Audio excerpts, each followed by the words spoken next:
ओम नमः सिद्धेभ्यः। ओम नमः सिद्धेभ्यः। ओम नमः सिद्धेभ्यः। ओम नमः सिद्धेभ्यः। ओम जय जय जय। नमोस्तु नमोस्तु नमोस्तु। नमो अर्यन्ताणं नमो सेद्धाणं नमो ऐरियाणं नमो वज्रायाणं नमो लोये सवसाणं। मंगलम भगवान वीरो मंगलम गौतमो गणी मंगलम कुंद कुंदारो जैन धर्मोस्तु मंगलम सर्वमंगलम मांगल्यम सर्वकल्याणकारकम प्रदानम सर्वधर्माणां जैनम जयतु शासनम जैनम जयतु शासनम।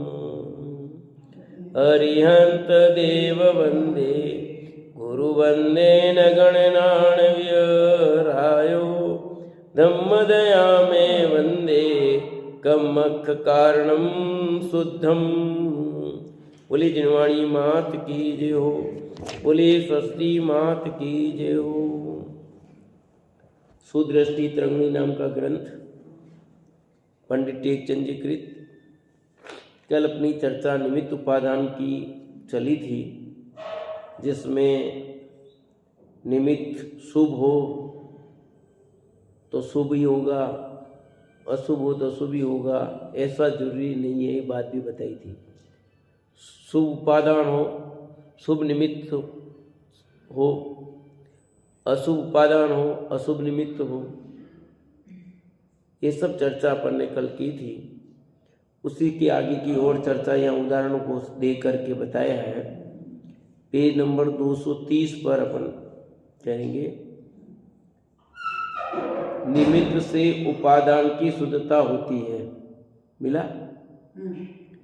जैसे अग्नि के निमित्त से स्वर्ण के उपादान की शुद्धता होती है, तांबा आदि कुधातु के निमित्त से स्वर्ण के उपादान की मलिनता,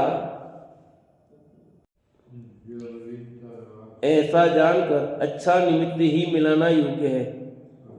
जहां तहां निमित्त की ही मुख्यता है, उसे ही दिखाते हैं।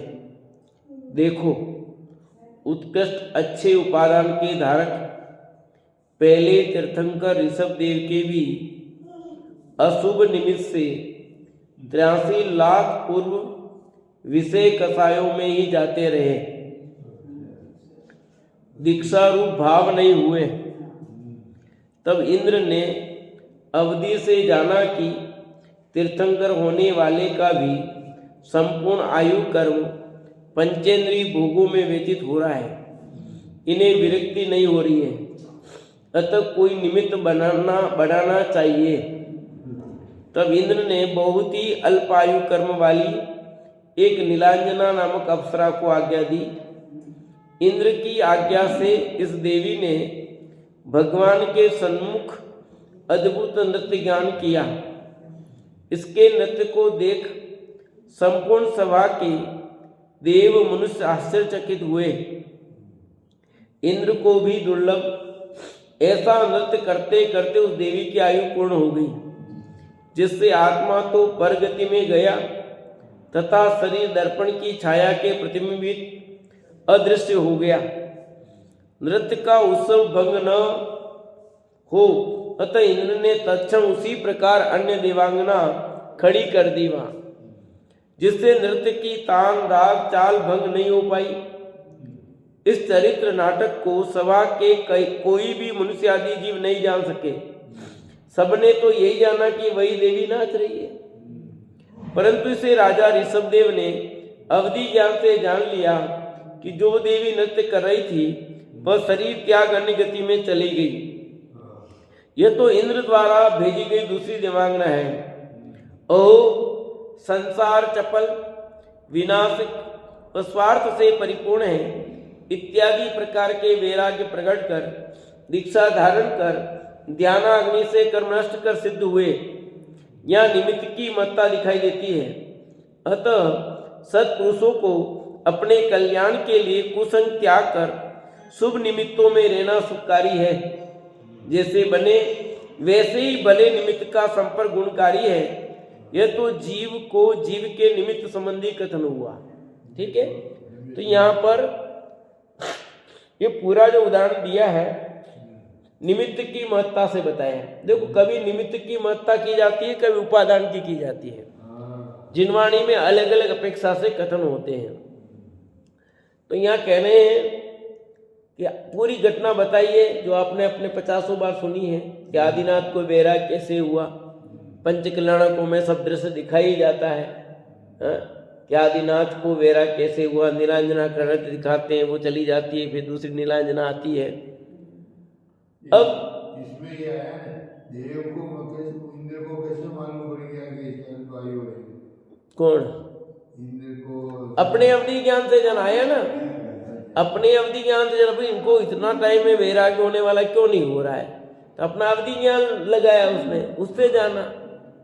और दूसरा, अब यहाँ पर बात है कि अवधि ज्ञान जब नीलांजना करते हुआ उस समय भी उनका अवधि ज्ञान ऋषभ देव का लग गया, नहीं लगता तो वो नहीं लगा तो भाई हर अवधि ज्ञान तो पहले से था, वो खुद भी जान सकते थे, पर नहीं लगाया कि मेरा वैराग्य कैसे होगा।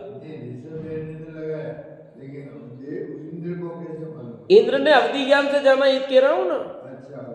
इंद्र ने अवधि ज्ञान से जाना, उसको प्रश्न मन में हुआ कि इतनी आयु पूरी हो गई है, इन्हें वैराग्य क्यों नहीं हो रहा है, ऐसा उसके मन में प्रश्न उठा। तो उसने अवधि ज्ञान लगाया, तो अवधि ज्ञान से जाना उसने, तब जाकर के प्रसंग क्या निमित्त बनेगा, ये निमित्त बनेगा, वो निमित्त उपस्थित किया उसने। वो निमित्त जो बनाया तो उसके बारे में कैसे जान लिया? अवधि ज्ञान से लिखा, साथ साथ आया अवधि ज्ञान से। उस देव ने, इंद्र ने अवधि ज्ञान लगाया, अवधि ज्ञान से जाना और उसने उपस्थित किया। और मैं तो ये कह रहा हूं आगे की बात, ये तो अवधि ज्ञान, पर ऋषभ देव ने भी, ऋषभ देव को भी तो अवधि ज्ञान था जन्म से, वो भी जान सकते थे, पर नहीं लगा। अब जब नीलांजना की मृत्यु हुई तब जाना, उस समय भी अवधि, तब क्या जाना, तब मृत्यु हुई ये जाना उन्होंने। तो ये भी उपयोग नहीं लगाते तो नहीं लगता। वो एक उपयोग उस समय चला गया। क्या उन्होंने पहली मृत्यु देखी थी, मैं पूछता हूँ?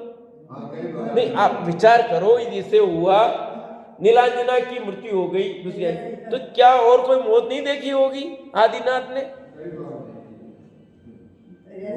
अब यहाँ भी निमित्त की मुख्यता खत्म करनी थी, इसलिए सी बात की। अब हम चलते हैं उपादान की ओर। उनको वैराग्य का काल नहीं पका था, तो हजारों मौत देखी होगी, पर नहीं हुआ। जिस निमित्त से जब होनी तभी तो होगी कैसे? तो उनका उपादान जब तैयार होगा तभी तो कोई निमित्त बनेगा। निमित्त कैसे बनेगा कोई? तभी तो इंद्र को ऐसा भाव आया कि भाई मैं ऐसा करूं। भगवान का देख रहे हैं, राजा ऋषभ देव देख रहे हैं नीलांजना का नृत्य। उनकी बर्थडे थी, उनके जन्मदिन मनाया जा रहा था, जन्मदिन पर देख रहे वैराग्य। देखो, अधिकांश तीर्थंकरों को वैराग्य अपने जन्मदिन हुआ, दीक्षा कल्याण देख लो। कितने तीर्थंकर ऐसे बता सकते हो जिनका जन्म कल्याण 20 ऐसे हैं, 20 तीर्थंकर ऐसे जिनका जन्म कल्याण दीक्षा कल्याण के एक है। सबको अपने जन्मदिन वैराग्य हुआ है कि उनको विकल्प आया कि मैं इतने वर्ष, क्या हो रहा है, इतनी आयु मैंने पूरी कर ली, अभी मैं, क्योंकि वो तो सब समय दृष्टि है, ज्ञानी धर्मात्मा है, तो विकल्प आ रहा है कि ये इतनी उम्र में भी ये राग रंग का कार्यक्रम अपने को देखने का भाव आ रहा है। वो देख रहे हैं संसार दसार क्या कर रहे हैं अपन, चलो भैया अब निमित्त बन गया कोई न कोई, दीक्षा ले ली। जन्मदिन तो हर बार बन रहा था ना, एक बार पहली बार तो नहीं बना था, हाँ? वही पहली बार जन्मदिन बन रहा होता तो समझ में भी आता, पर जब होना होता है तभी होता है, जब निमित्त जो बनना होता है वही होता है। सफेद बाल से वैराग्य हुआ देख करके, तो पहली बार देखा होगा सफेद बाल उन्होंने, पहले देखा नहीं होगा किसी के सफेद बाल है? पर वो बस योग कब बन जाता कोई। अरे हम भी देखो, हम कोई बात कई बार सुनते हैं पर ख्याल में नहीं आती, और जब अरे वो मेरे ख्याल में आ गया, वो पंडित जी आए थे उन्होंने ये बात की थी, देखो वही बात 10 जनों ने कही होगी, पर कौन से पंडित जी और कौन सी बात कब निमित्त बनती है तब हो जाता है कि ये समझ में आ जाता है। ऐसा नहीं होता है, सब चीजें होती है पर योग होगा तभी होगा। पर यहां भी इस कथन से निमित्त की मुख्यता से ये बताना था यहाँ, अभी यहाँ देखो निमित्त की मुख्यता क्यों की, इसलिए की कि जीव को कैसी संगति करनी चाहिए ये बताने के लिए। अभी प्रसंग ये है कि हमें कुसंगति नहीं करनी चाहिए, सुसंगति करनी चाहिए, इसलिए उन्होंने ये बात बताई।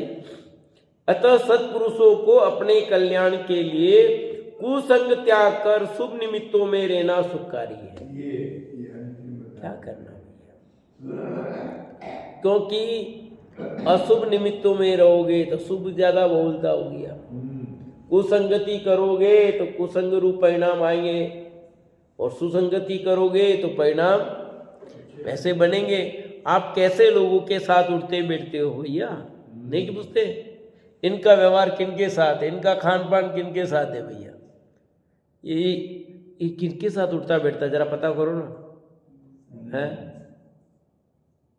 ये लड़की कहाँ आती जाती है, जरा किनके साथ उठना बैठना, ये लड़के का किसका उठना, सब क्यों करते हो पता, उससे तो संगति का पता लगता है ना।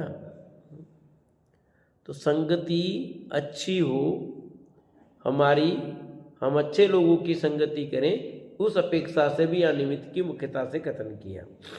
अब पुद्गल का पुद्गल से निमित्त उपादान कहते हैं। अब क्या कहते हैं,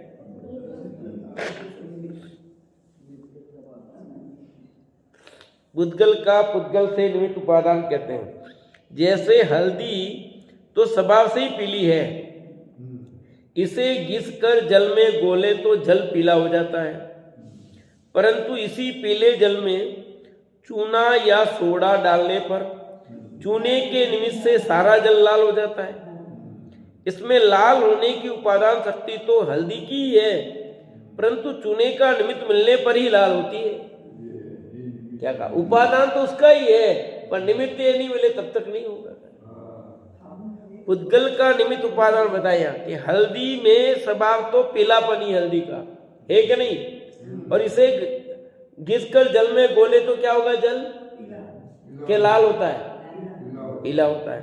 इसे पीले जल में चूना या सोडा डाल दे तो चूने का निमित्त से सारा जल क्या हो जाता है, लाल। आपने कपड़े धोए, कभी हल्दी गिर जाती है, फिर आप साबुन लगा दो लाल लाल हो जाता है। क्यों हुआ, क्योंकि उस साबुन में सोडा है, नमक है, इसलिए तो लाल हुआ।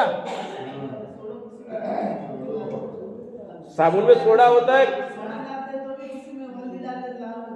अरे अपने सीधा के कपड़े धोते हैं, साबुन लगे, साबुन में सोडा है ना, इसलिए आप साफ कर दो लाल लाल दिखता, पीला पीला की जगह क्या दिखने लग गया, लाल लाल। तो किससे हुआ,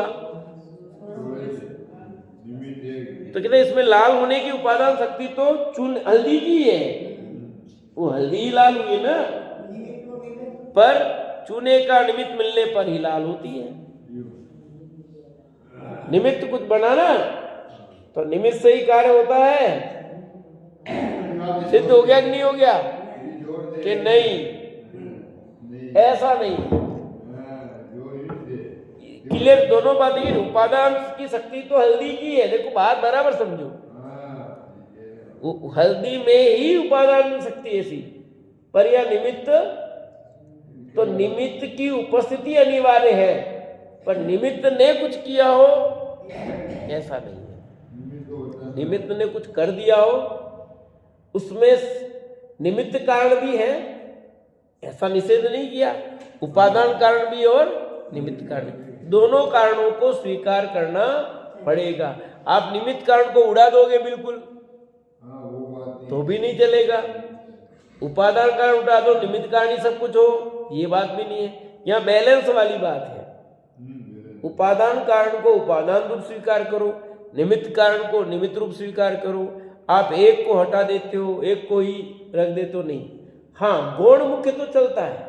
कभी उपादान को मुख्य किया जाता है जब हमें उपादान को विशेष बताना है, कभी निमित्त को मुख्य किया जाता है जब निमित्त की अपेक्षा कथन करना है, उसमें विशेष बात बतानी है। जैसी आवश्यकता वैसा, ऐसा नहीं कि नहीं हाँ बच्चे बिगड़ रहे हैं, जल रहे, तो अपन निमित्त की मुख्यता से कथन करेंगे। तुम्हारा बच्चा इसलिए बिगड़ा, कैसे लोगों की संगति की। अब इसमें मुख्य किसको किया? निमित्त को किया। किसको किया? क्या नहीं है? तुम्हारा बच्चा शराब पीता है, सिगरेट पीता है, तुम ध्यान नहीं रखते हो, ऐसे लोगों के साथ उठता बैठता है, तो क्या मुख्य किया आपने? निमित्त। क्योंकि अभी उसकी संगति छुड़ानी है। अभी यहाँ कहेंगे ये तो होना ही था, इसलिए हुआ, इसमें इसका क्या दोष है, चलेगा कि नहीं चलेगा? बताओ क्यों पापा जी, चलेगी कि नहीं चलेगी? कि यहाँ पर अभी नहीं चलेगी। अभी तुम ये मत बोलो उस बच्चे, ये आपके मन में विचार की बात अलग है। बहुत आकुलता हो रही है, बहुत टेंशन हो रहा है, वो आपकी श्रद्धा में बिल्कुल एक ऐसा ही हो, परंतु उसको संगति छुड़ाने के लिए और अन्य लोगों को ध्यान के कहेंगे नहीं ऐसी संगति हुई है इसलिए हुआ भैया, तब निमित्त को मुख्य कर दिया। फिर हम कहेंगे देखो बिगड़ने थे तो और भी थे, सब बिगड़ने चाहिए थे, जब उपादान को मुख्य, वो ऐसे ही रोने को बैठता है तो फिर नहीं तुम्हारे बच्चे का भी दोष है, उन बच्चों का ही दोष नहीं है भैया। जब वो बार बार उसी का नाम लेता है और अपने बच्चे की गलती स्वीकार नहीं करता है, तब हम उपादान मुख्य कर देंगे भैया ये तुम्हारे बच्चे की भी गलती है। हाँ, वो क्या करें? उन्होंने कहा ये क्यों गया, क्यों उनके साथ उठता बैठता है, इसकी गलती नहीं है क्या? हाँ, जब सारा दोष उस पर मढ़ा जा रहा था और ये बिल्कुल निर्दोष साबित किया जा रहा, तब हम उपादान को भी लिया है। कब उपादान कब निमित्त, जिस समय कथन समझाया जा रहा है उसमें उपादान गौण और निमित्त किया जाएगा, मुख्य और गौण तो किया जाएगा, पर वस्तु स्वरूप समझने में उपादान निमित्त का बार बैलेंस रखना पड़ेगा। आपको श्रद्धा में सही रूप से समझना पड़ेगा, नहीं रखोगे तो गड़बड़ घोटाला हो जाएगा। इसी प्रकार स्फटिक मणि तो निर्मल ही है, परंतु इसके नीचे जैसे डाक संयोग देते हैं वैसे ही मणि दिखाई देती है। लाल डंक देने से मणि लाल दिखती है, पीला डाक से मणि पीली हो जाती है, श्याम डाक से मणि श्याम हो जाती है। स्वभाव से मां निर्मल होने पर भी डाक के निमित्तानुसार वैसी ही दिखाई देने लगती है। लाल पीले श्याम होने की उपादान शक्ति तो उस स्फटिक मणि की स्वयं है, परंतु निमित्त नीचे का डाक है, अतः यहाँ भी निमित्त प्रदान रहा। स्फटिक मणि तो कैसी है? स्वच्छ निर्मल है, पर उसमें जैसा डाक लगाया निमित्त हुआ वैसी दिखाई देती है। तो पर एक बात कही ना, अब उस स्फटिक मणि में लाल डाक लगाया तो लाल रूप होने की योग्यता उस स्फटिक मणि में है कि नहीं है? नहीं होती तो हो जाती क्या? चलो अब लकड़ी पे लगाते हैं, लकड़ी क्यों नहीं हुई? यदि लाल डाक के कारण वो स्फटिक मणि लाल हुई है, सर्वथा ऐसा माना जाए, तो फिर लकड़ी पे लगाओ, लकड़ी भी लाल होनी चाहिए, नहीं हुई ना? नहीं हुई ना? इसका मतलब क्या हुआ? निमित्त ने कुछ किया ऐसा नहीं है। उपादान में ऐसी शक्ति थी तो वो निमित्त बना। उपादान में शक्ति नहीं हो उस रूप होने की तो निमित्त क्या करे? पर यहां अभी निमित्त की मुख्यता से कथन चल रहा है कि देखो लाल डाक लगी लाल हो गई, लाल डाक नहीं और काला लगता तो काला दिखती है, पीली लगी पीला, और डाक नहीं लगता तो स्फटिक मणि कैसी होती? स्वच्छ ही होती ना। हाँ कि तो निमित्त है कि नहीं, कि है ना, कौन निषेध करता है? लाल डाक लगने पर ही स्फटिक मणि लाल हुई है, ये बात सत्य है, परंतु स्फटिक मणि में लाल होने की शक्ति नहीं होती तो वह, उसमें लाल रूप होने की योग्यता है। जब लाल डाक लगेगी तब तो हुई है, उसमें योग्यता नहीं होती तो नहीं होती। क्यों लाल डाक किसी पे लगाओ, इस माइक पे लगाओ, माइक क्यों लाल नहीं हुआ?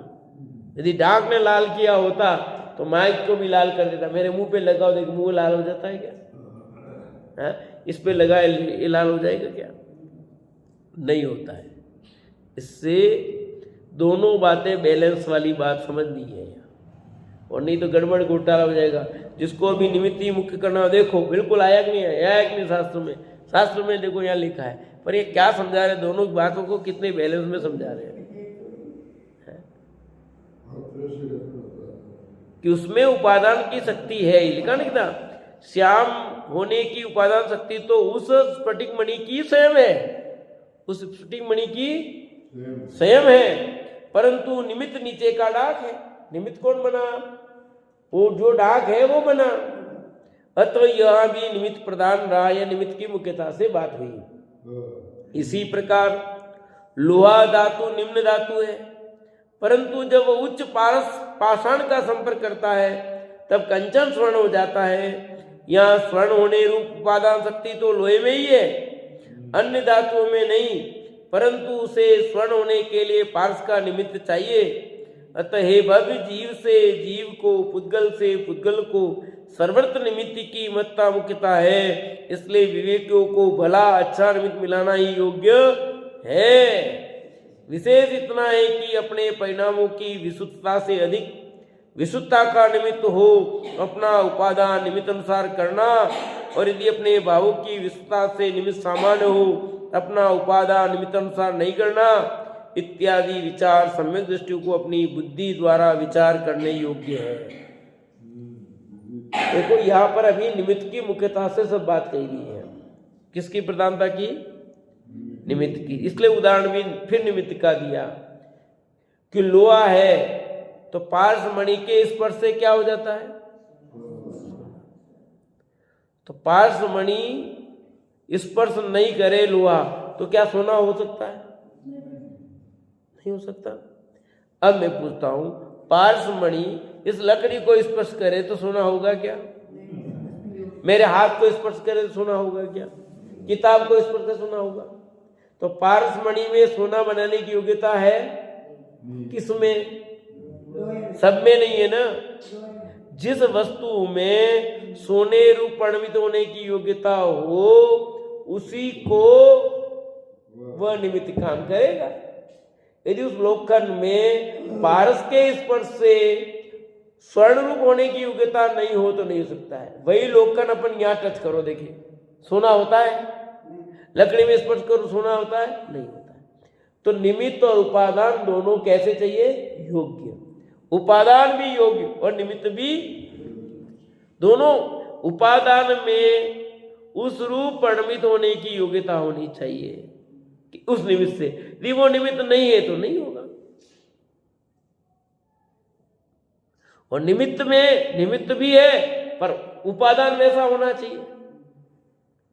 तो उपादान और निमित्त दोनों का बैलेंस है। इसलिए किसी कार्य होने में दो कारण कहेंगे, उपादान कारण और निमित्त कारण। किसी भी कार्य होने में कितने कारण कहे? दो कारण कहे नहीं कहे। अब एक कारण का भी निषेध कर दो तो क्या होगा? एक उपादान को ही सब कुछ मान रहा है, एक निमित्त को ही सब कुछ मान रहा है, इसलिए झगड़े हो रहे हैं। ये समझ नहीं पा रहे हैं ना। ये समझ रहे कि उपादान को ही मुख्य है, निमित्त को ही कर रहे हैं, ऐसा लगता है। जबकि उपादान और निमित्त दोनों कारण होते हैं। दोनों कारणों का अपनी अपनी जगह उपयोगिता है। उस उपयोगिता को स्वीकार करना चाहिए। यदि उस उपयोगिता को स्वीकार नहीं करोगे तो तुम वस्तु स्वरूप को कैसे स्वीकार करोगे? तो सोने लोहे में स्वर्ण रूप होने की योग्यता नहीं हो पास के स्पर्श से तो नहीं होगा। पर लोखंड में पारसमणि स्पर्श करे तो वो सोना होता है, ऐसी योग्यता उसमें पड़ी हुई है। और पारसमणि में भी ऐसी योग्यता है कि वो लोहे को स्पर्श करेगी तो उसको सोना बनाएगी, लकड़ी को करेगी तो नहीं होगा, अन्य किसी वस्तु को छुएगी तो नहीं होगा। वही कहानी आती है ना, आपने पढ़ी हो, सुनी भी होगी, कि एक व्यक्ति था, वो भगवान के पास जाता है, भगवान के पास जाता है कि बस कि क्या चाहिए, भगवान बस ये इच्छा है कि मैं जिसको छू वो सोना हो जाए। ठीक है, तथास्तु, जाओ। ठीक है, अब वो उसने देखा ये आशीर्वाद दिया है, सही है कि नहीं। ठीक है, कहानी है, ध्यान रखना, इसमें जैन धर्म से मत जोड़ देना है। तो उसने वहां जो थे हार लगाया, सोना आ गया। उस राजीव के बहुत बढ़िया, बस भगवान बहुत बढ़िया काम किया आपने, मेरा बात सुन ली, भगवान को खूब आशीर्वाद क्या, भगवान ने हमारा बहुत आशीर्वाद दे दिया है और अच्छा काम हो गया है। अब और जिसको छू इस पर हो गया काम। अब वो घर गया, खाने बैठा, थाली सोने की होगी तब तक तो राजी, पर वो जैसे रोटी ली वो सोना के खाए क्या, थाली सोना आ गया तो राजी हो रहा था कि ये तो कुछ लोहे की थाली सोने की होगी, मजा आ गया। पर जैसे रोटी का टुकड़ा, अब क्या करे, स्त्री को छुआ, स्त्री लोहे होगी। अब ये तो जिसको सब सोना, अब खाना भी नहीं, पानी लिया, पानी सोना आ गया। अब स्थिति क्या होगी बताओ। अब आदमी मरने के अलावा क्या उपाय उसके पास, अब करो। फिर वापस गया भगवान के पास कि भगवान मुझे क्षमा करो, मुझे नहीं चाहिए सोना, जैसा था वैसे ही ठीक है भैया। अरे सब जिसको चाहो सोना बन जाएगा, ऐसा होगा तो क्या होगा, क्या स्थिति बनेगी बता, समझ आएगी नहीं। फिर तुम्हारा खाना पीना आराम सब हो जाएगा कि नहीं हो जाएगा, सब व्यवस्था ही बिगड़ जाएगी, पूरी दुनिया की कोई व्यवस्था क्या रहेगी। इसलिए संसार में, विश्व में जो वस्तु जैसी बनी हुई है, जिनकी जो व्यवस्था है, परिणमन है, स्वतंत्र है, इसलिए कोई व्यर्थ में कल्पना मत करो, मत मांगो, मत चाहो, जो होना है पसंद हो। भगवान ऐसा कर दे ऐसा होएगा, देखो क्या होगा, तुमको आशीर्वाद दे दिया, क्या नतीजा आएगा फिर, उल्टा सुल्टा कोई ठिकाना नहीं हमारा। तो यहाँ उपादान निमित्त को जो समझाया गया है वो अच्छी तरह समझना चाहिए। निमित्त होता अवश्य है, पर निमित्त कुछ कर देता हो ऐसा नहीं है। उपादान स्वयं ही उस कार्य रूप परिणमित होता है, उसमें योग्यता नहीं हो उस रूप परिणमित होने की तो वो नहीं होगा, चाहे निमित्त कितना ही हो। जैसे हमें इतना इतना निमित्त मिला, भगवान के सम्मोषण में भी मिला, सब मिला जिनवाणी, पर सम्यक दर्शन की प्राप्ति की योग्यता हमें नहीं है तो नहीं हो रहा है। निमित्त तो मिला कि नहीं मिला, अभी मिल रहा है, जिनवाणी मिली कि नहीं मिली, पर सम्यक दर्शन की उपादानगत योग्यता अपनी नहीं है तो सम्यक दर्शन कहाँ से होगा बताओ, है? अपनी उपादानगत योग्यता होगी तो निमित्त बनेगा, और जब सम्यक दर्शन होगा उस समय वैसा निमित्त उस पर आरोप चला जाएगा, उस पर आरोप चला जाएगा। सम्यक दर्शन प्राप्त करने का पुरुषार्थ वो इसलिए तो निमित्त की बात लिखी, तो संगति को जिनवाणी में सारे कथन बैलेंस रूप है। अतः यहाँ भी निमित्त की मुख्यता करके क्यों कथन है कि तू ऐसा करेगा ठीक है, तो जब मेरी योग्यता होगी तब होना होगा, ऐसे करके बैठ जाएगा तो क्या होगा। आपको जिनवाणी सुनना तो आना ही पड़ेगा। अब यह निमित्त की बात की, कब निमित्त मुख्य किया जाता है, कभी उपादान मुख्य किया जाता है, जब जैसी आवश्यकता होती है उसके अनुसार वह कथन किया जाता है। भैया जिनवाणी की बात नहीं सुनोगे, नहीं समझोगे तो कैसे काम चलेगा? हाँ, देखो ये बातें कर रहे हैं। अब वो जबकि लिए वो उधर देख रहे थे कितने झुकते हो और यूं, ठीक है, यहाँ की बात सुनी नहीं, ये उनकी तरफ देख रहे थे वो कितने झुकते हो। फिर मैंने कहा था इधर उपयोग, अपने जगह नहीं रहते, उपयोग उधर गया था। तो ये सब क्या है, कौन करे क्या? हम उपादान निमित्त को बराबर बैलेंस, बहुत बैलेंस है जिनवाणी में। जिनवाणी का एक एक कथन व्यवस्थित रूप से समझे तो कहीं भी झगड़ा विवाद की बात ही नहीं है। पर अपनी समझ में इतने सारे दर्शन क्यों बने, मैं पूछता हूं। इतने सारे ग्रंथ, भाई एक था ना पहले तो एक ही था, उससे इतने मत मतांतर हुए एक सारे, क्यों हुए मैं पूछता हूं। सबने अपनी अपनी खिचड़ी पकाई, अपना, मेरा दृष्टिकोण तो ये है जहां तक मैं सोचता हूं। तो जहां तक तुम सोचते हो वो नहीं चलता है। यहां तो वितरागी वस्तु स्वरूप क्या कहता है उसके अनुसार तुम कहते हो तो ठीक है, और तुम सोचते हो तुम कहते हो तब ठीक नहीं है। वो आपका कथन जिनवाणी के अनुकूल अर्थात वस्तु स्वरूप के अनुकूल है कि नहीं है? वस्तु स्वरूप के विरुद्ध है आपका कथन तो मान्य नहीं है। तुम कितने भी बड़े विद्वान हो, तुम्हारा कितना भी नाम होगा, कोई कुछ कितना भी बड़ा हो, उससे क्या फर्क पड़ता है? वस्तु स्वरूप तो वस्तु स्वरूप ही रहेगा, वो अपनी आवाज अपनी बोलेगा। तो यहाँ अभी निमित्त की मुख्यता से कई बात कहेगी, कहीं उपादान की मुख्यता से बात कहेगी। तो हमको अभी निमित्त क्यों मुख्य किया यहाँ पर? इसलिए कि जीवों को धर्म मार्ग में लगाने की प्रेरणा देने के लिए। देखो लास्ट में क्या लिखा, अपने परिणामों की विशुद्धता से अधिक विशुद्धता का निमित्त हो तो अपना उपादान निमित्त अनुसार करना, और यदि अपने भावों की विशुद्धता से निमित्त सामान्य हो तो अपना उपादान निमित्त अनुसार नहीं करना। देखो दोनों बातें लिखी कि नहीं लिखी? इत्यादि विचार सम्यक दृष्टियों को अपनी बुद्धि द्वारा विचार करने योग्य है। अपनी विचार करो ना। हे भव्य, जीव से जीव को, पुद्गल से पुद्गल को सर्वत्र निमित्त की महत्ता मुख्यता है, इसलिए विवेक को भला अच्छा निमित्त मिलाना ही योग्य है। कि हम बुद्धिपूर्वक क्या करें वो बताए, बाकी होना है तो वही होगा, तुम प्रयत्न क्या करो। अब आप बुद्धिपूर्वक यहाँ स्वाध्याय में नहीं आते तो क्या होता? मैं तो आ रहा था स्वाध्याय में, पर रास्ते में वो मिल गए थे यार। पर अब मिल तो गए, पर नहीं कोई, मैं स्वाध्याय में जा रहा हूँ। अब आपको वहां क्या करना पड़ेगा?